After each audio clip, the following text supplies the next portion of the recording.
الحمد لله نحمده ونستعينه ونستغفره ونؤمن به ونتوكل عليه ونعوذ بالله من شرور أنفسنا ومن سيئات أعمالنا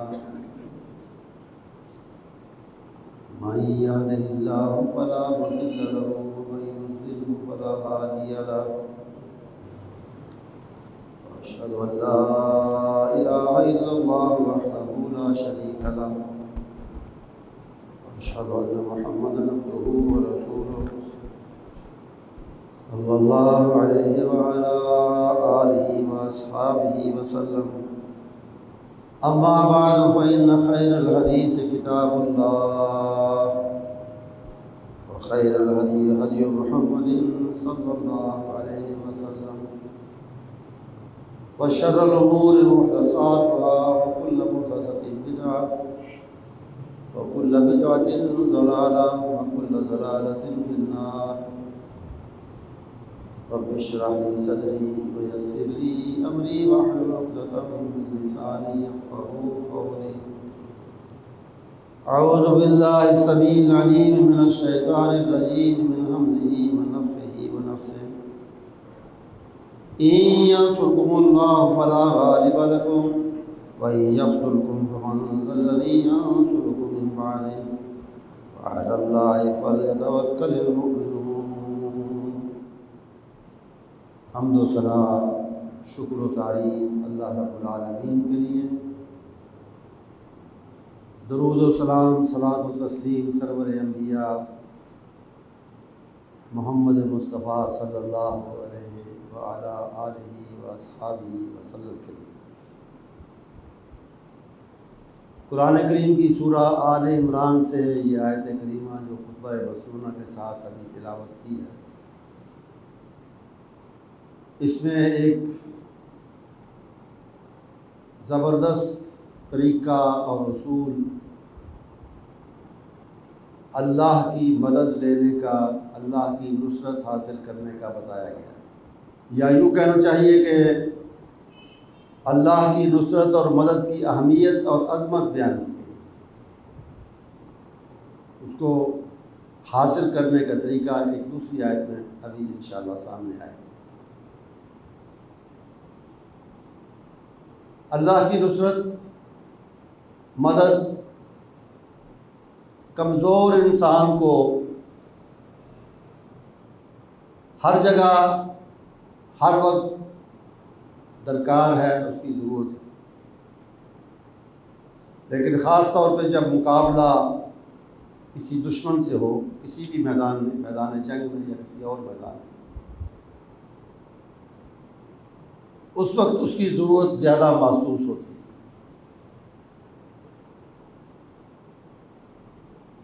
اور اس کی اہمیت بتانے کے لیے اللہ نے فرمایا کہ ان ینصرکم اللہ فلا غالب لکم، اگر اللہ کی نصرت، مدد، امداد، تائید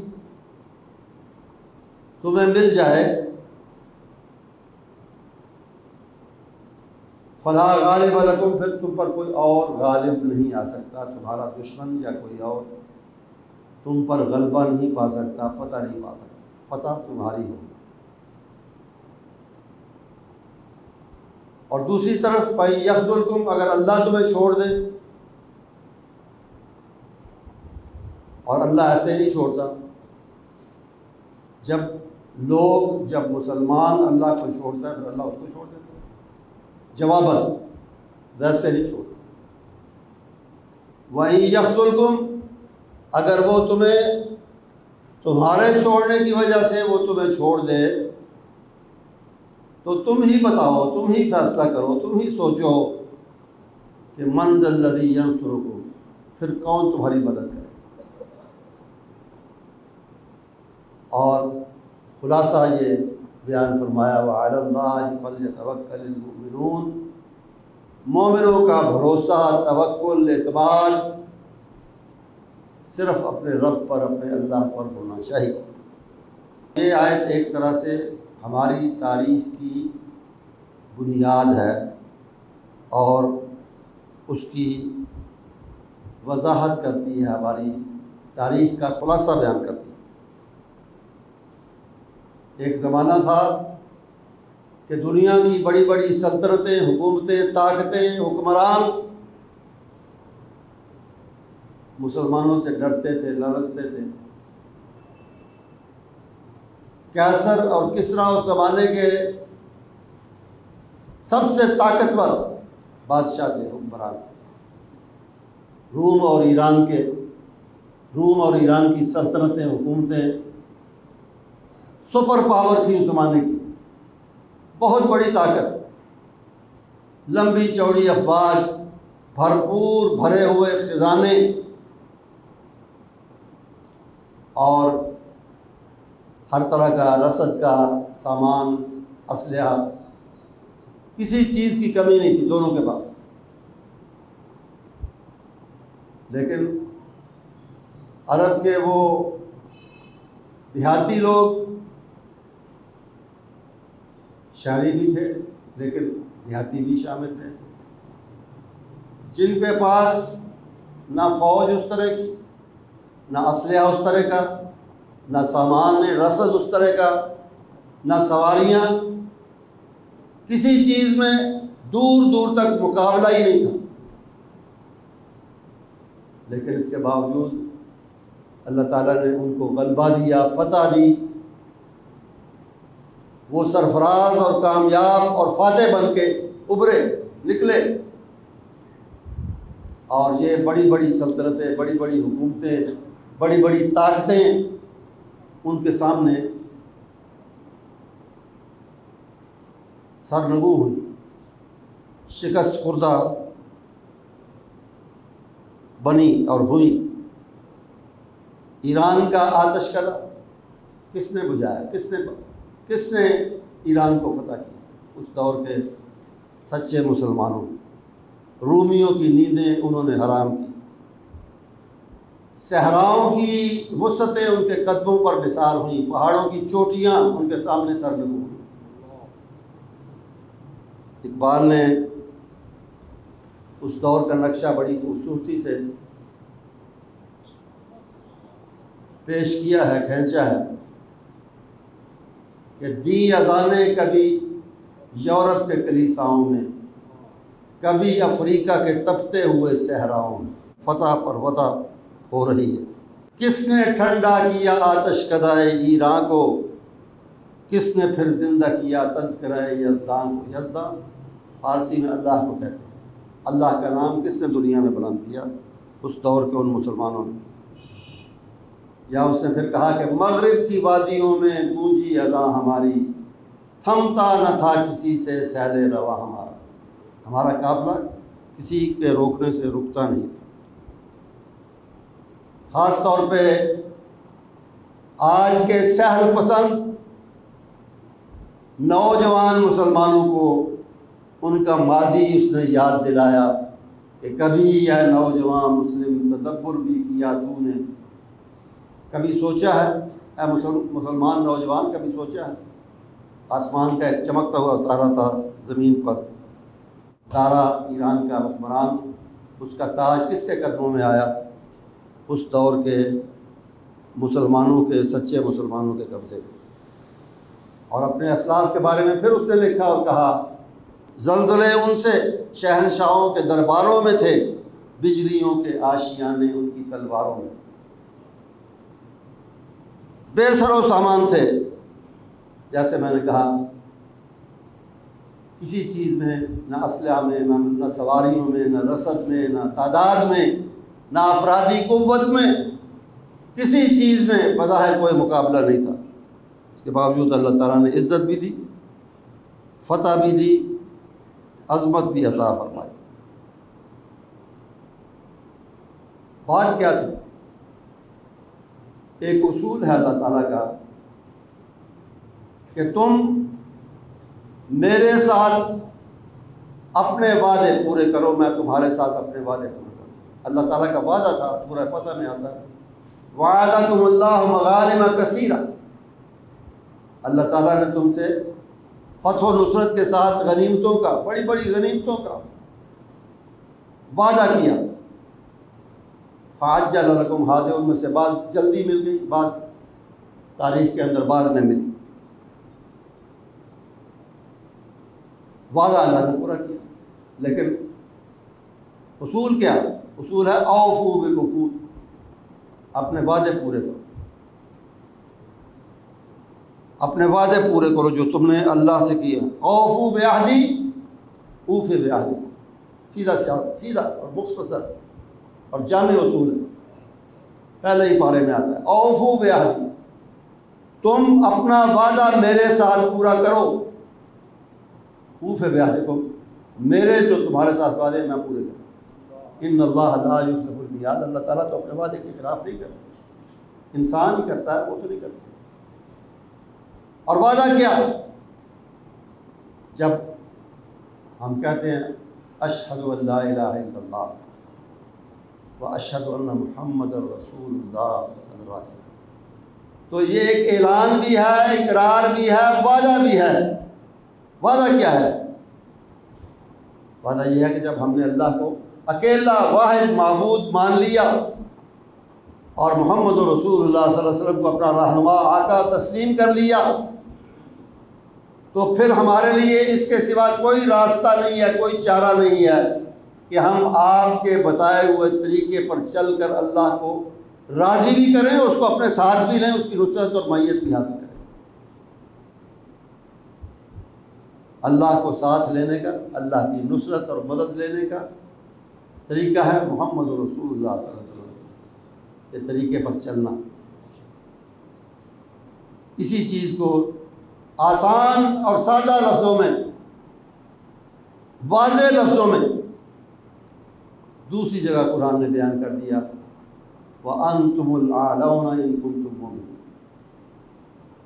اگر تم سچے پکے مومن بن جاؤ، اور سچا پکا مومن کیا ہے؟ اس کا عقیدہ بھی اللہ کے بتائے ہوئے، رسول کے بتائے ہوئے عقیدے کے مطابق ہے، اور اس عقیدے کے مطابق اس کا عمل بھی ہے.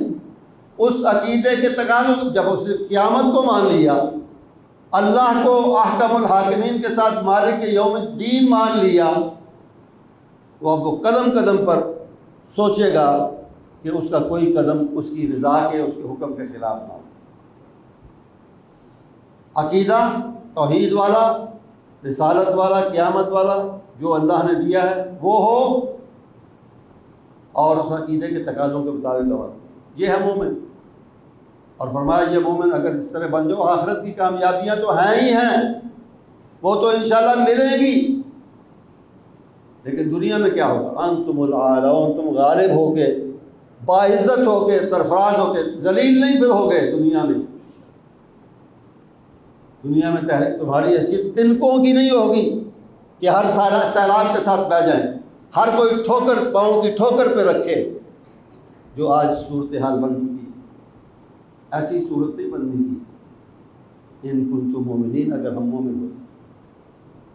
تو یہ ہے اصول. دوسرے لفظوں بات ایک ہی ہے، الفاظ مختلف ہیں. اللہ کے رسول صلی اللہ علیہ وسلم نے بھی فرمایا اس کتاب کے بارے میں، اس کتاب کے حوالے سے جو اللہ نے نازل فرمائی، اللہ کی یہ کتاب، پاک کتاب، اس کے حوالے سے فرمایا ان اللہ یرفع بہذا الکتاب اقواما ویضع بہ آخرین. یہ وہ کتاب ہے، باقی خوبیاں، باقی اس کی چیزیں، نتائج، اس پر عمل کے، اس کو اپنانے کے، وہ اپنی جگہ پر. ایک نتیجہ یہ بھی ہے کہ اللہ تعالیٰ اس سے بعض قوموں کو اٹھائے گا، سربلند کرے گا، عزت، طاقت، فتح، غلبہ دے گا، اور بعض اسی کی وجہ سے سرنگو ہوگی، زمین پر پٹخی جائیں گی. کون سی؟ جو اس کو پس پش ڈالیں گی، جو اس کو پیچھے ڈال دیں گی، اس کی پرواہ نہیں کریں گی، اس کی تعلیمات کو نظر انداز کریں گی، وہ سرنگو. خاص طور پر مسلمانوں کے بارے میں جنہوں نے دعویٰ کیا اس پر ایمان کا، ان کے بارے میں یہ اصول. اور باقی قومیں جنہوں نے ترقی کی ہے، جو غلبہ اور سرفرازی جن کو ملی، انہوں نے بھی ایمان اگر نہیں لائے تو قرآن کے اصول دنیاوی ترقی کے انہوں نے اپنائے، حدیث کے اصول دنیاوی ترقی کے انہوں نے اپنائے. دیانت، امانت، قوم کی ہمدردی، قوم سے وفاداری وغیرہ وغیرہ، یہ اصول انہوں نے سیکھے، اپنائے، اور دنیا میں ان کا پھل پایا. آخرت ایمان والوں کے لیے ہے، لیکن دنیا میں کامیابی کے لیے وہی اصول مسلمانوں کے لیے ہے، وہی اصول کافروں کے لیے، کیونکہ یہ عالم اسباب ہے۔ اس میں جو طریقہ، جو سبب، جو ذریعہ اختیار کرو گے اس کا نتیجہ تمہیں ملے گا۔ گندم کا دانہ کافر بوئے یا مسلمان بوئے، وہ گندم پیدا کرے۔ پھل جس کا بیج زمین میں بو گئے، کافر ہو یا مومن ہو تم، وہ پھل دے گا۔ یہ عالم اسباب ہے، دنیا ہے۔ آخرت میں مومن کے لیے سب کچھ ہے، کافر کے لیے کچھ نہیں، لیکن دنیا میں سب کے لیے برابر ہے۔ جو سبب اختیار کرے گا اس کا نتیجہ اسے ملے گا۔ تو اس لیے جو اصول اس دنیا میں کامیابی کے، غلبے کے، عزت کے، فتح کے اللہ نے بنائے ہیں، وہ سب کے لیے کامن ہے، سب کے لیے مشترک ہے۔ جو اپنائے گا وہ ان کا بدلہ اور فروٹ اور پھل پائے گا۔ تو کتاب اللہ پر انہوں نے عمل کیا، کتاب اللہ کو اپنایا۔ اور یہ میں نہیں کہتا، ہم نہیں کہتے، ہم دعویٰ نہیں، غیروں نے بھی جب حیران، پہلے تو وہ حیران، پہلے تو پریشان ہوئے ان کی فتوحات سے، ان کی کامیابیوں سے، کہ یہ بے وسیلہ قوم کس طرح کامیابی پہ کامیابی، فتح پر فتح، نصرت پر نصرت اس کو مل رہی ہے۔ پہلے پریشان ہوئے، حیران ہوئے، اور پھر تحقیق اور تفتیش میں پڑ گئے کہ ہوا کیسے، ہو کیسے رہا ہے۔ اور اس کے لیے باقاعدہ تاریخ میں لکھا ہے، تاریخ میں مذکور ہے، باقاعدہ انہوں نے مشن بھیجے جاسوسی کے، ایران والوں نے، روم والوں نے، مصر والوں نے، جاسوس آ کے مسلمانوں کے اندر گھس کے ان کی صفوں میں انہی کا بھیس بنا کے، انہی کی طرح نمازیں پڑھ کے، انہی کے ساتھ رہ کے دن رات ان کے شب و روز کا مطالعہ بھی کرتے، دیکھتے یہ کیا کرتے ہیں، کیسے کرتے ہیں۔ اور پھر جا کر انہوں نے جو رپورٹوں دی وہ کیا تھی؟ ایک گروپ نے یہ رپورٹ دی کہ فتح ان کی کیوں ہوتی ہے، کامیابیاں ان کو کیوں ملتی ہیں؟ لِأَجَلِ أَنَّهُمْ يَقُومُونَ اللَّيْلَ وَيَصُومُونَ النَّهَارَ۔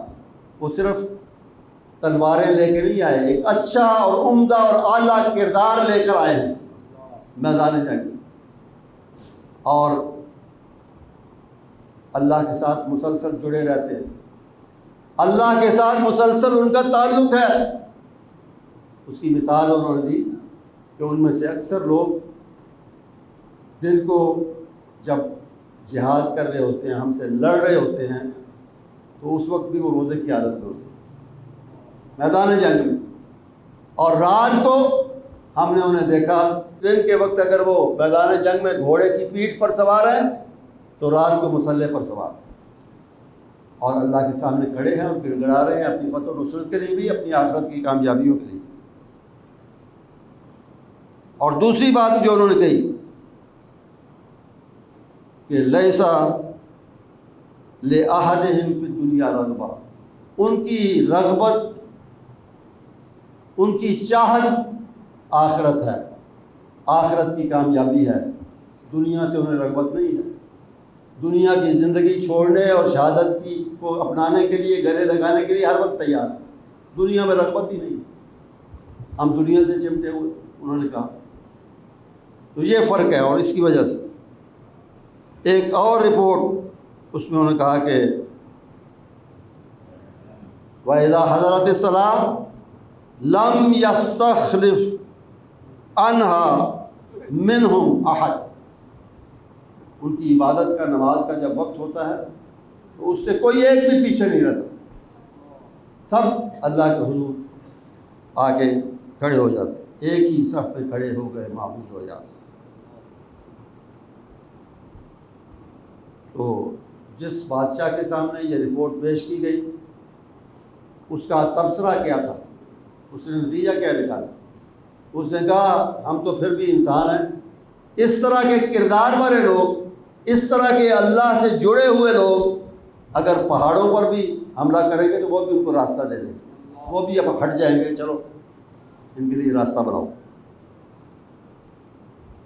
دوسرے لفظوں میں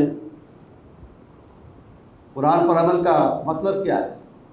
ایمان اور عمل صالح، جس پر جن دو چیزوں پر قرآن بار بار زور دیتا ہے، یہی مطلب ہے اس کا عمل کا، عمل صالح۔ اور اعمال صالحہ، ایمان کے ساتھ اعمال صالحہ کرنے والوں کے ساتھ اللہ کا ایک اور وعدہ ہے، ایک اور طریقے سے بھی وعدہ ہے۔ وہ کیا ہے کہ وعد اللہ الذین آمنوا منکم وعملوا الصالحات لَيَسْتَخْلِفَنَّهُمْ فِي الْأَرْضِ۔ یہ عربی جاننے والے جانتے ہیں کہ یہ تاکید کا، انتہائی تاکید کا صیغہ ہے، لَيَسْتَخْلِفَنَّهُمْ، اللہ کا وعدہ ہے، یہی کہنا کافی ہے، اس سے ہی بات بن جاتی ہے کہ اللہ کا وعدہ ہے۔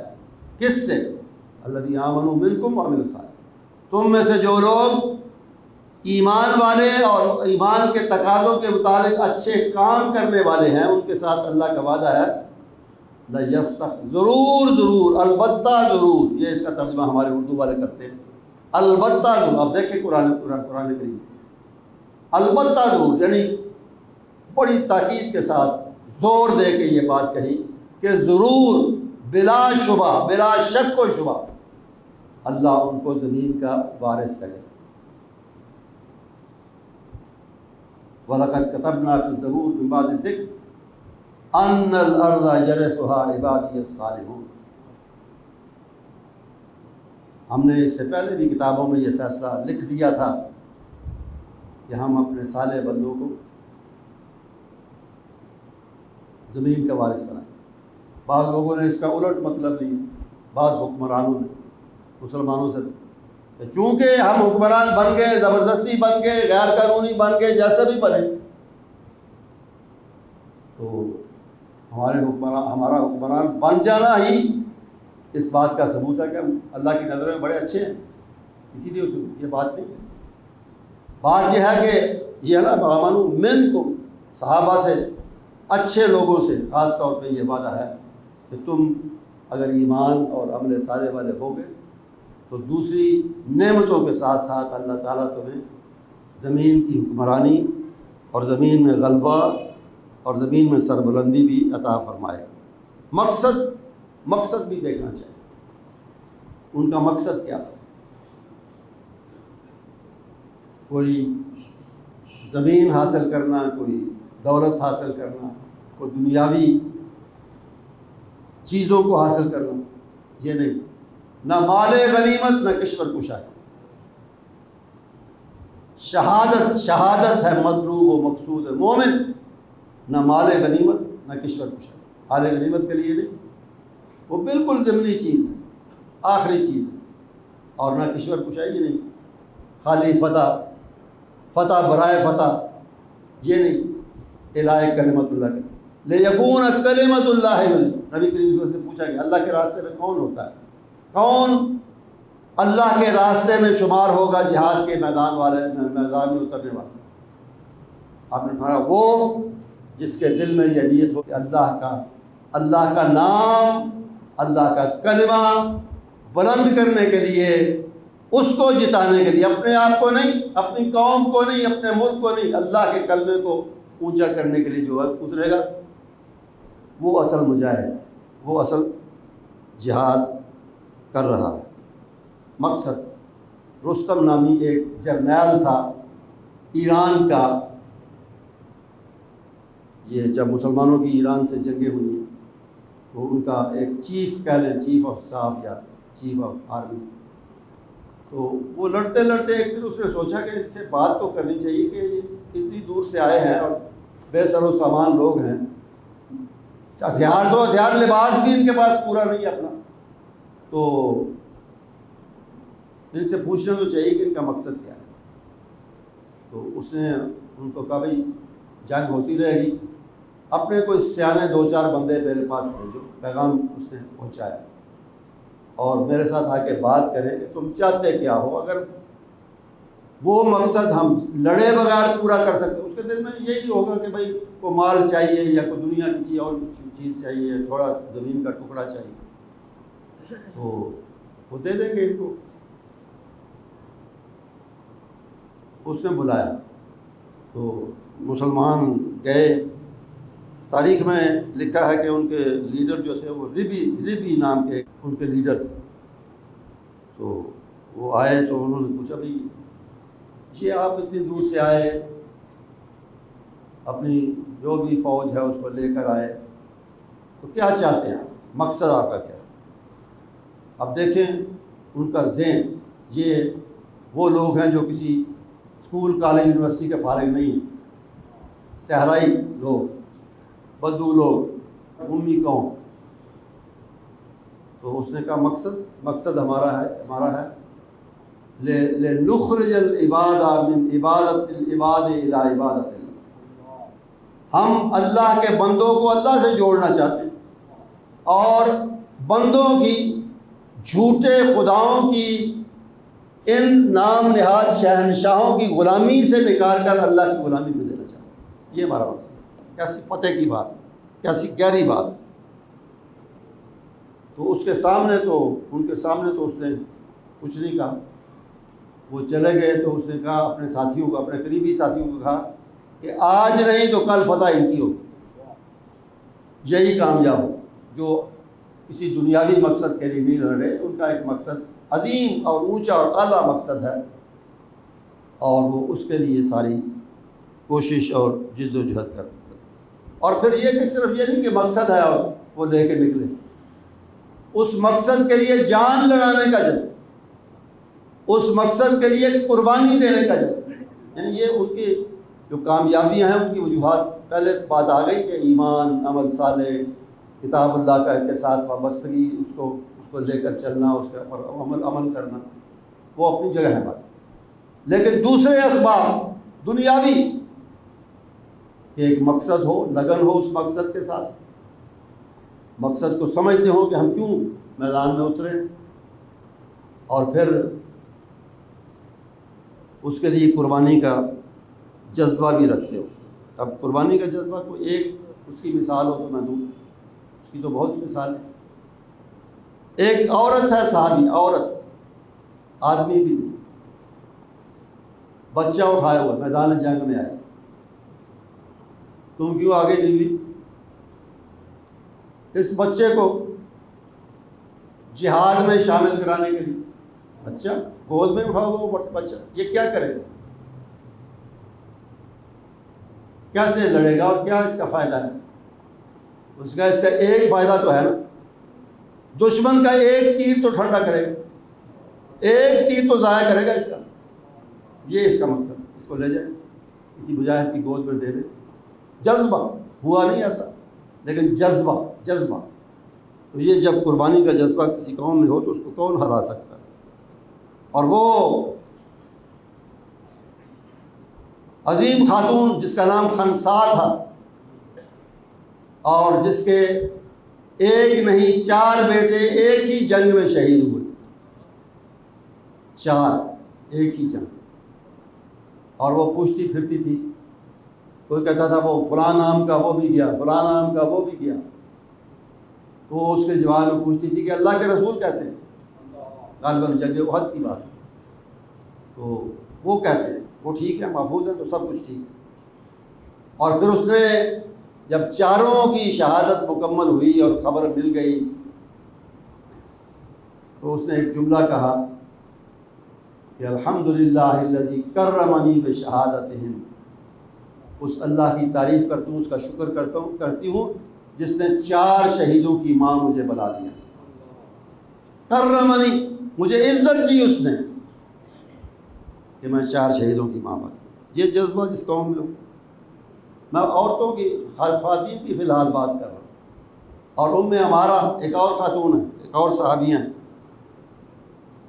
اسی جنگ میں نبی کریم صلی اللہ علیہ وسلم کے دفاع میں جب دیکھا کہ دشمن کا گھیرا تنگ ہو رہا ہے اور وہ براہ راست آپ پر حملہ آور ہے، اور آپ کے دانت بھی، ان کا بھی نقصان ہوا اور سر زخمی ہوا، تو یہ بھی تلوار لے کے میدان میں آ، بازو کٹ گیا ان کا ایک، لیکن پھر بھی انہوں نے اپنی جد و جہد کو جاری رکھا۔ اور پھر اسی خاتون کا بیٹا تھا جو جنگ یمامہ میں، کون سی جنگ جس میں مسیلمہ کذاب کے ساتھ صحابہ لڑے تھے اور اس کو بڑی قربانیوں کے بعد شکست دی تھی۔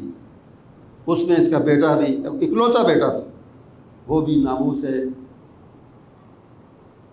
نبوت پر، ختم نبوت پر اس نے بھی اپنی جان کو قربان کیا۔ تو یہ جذبہ جس قوم میں ہو، ایمان بھی ہو، نیک عمل بھی ہو، ایک مقصد بھی ہو، اس مقصد کو پانے کے لیے قربانی کا جذبہ بھی ہو، تو پھر کامیابیاں اس کی قدم نہ چومیں گی تو کیا ہو۔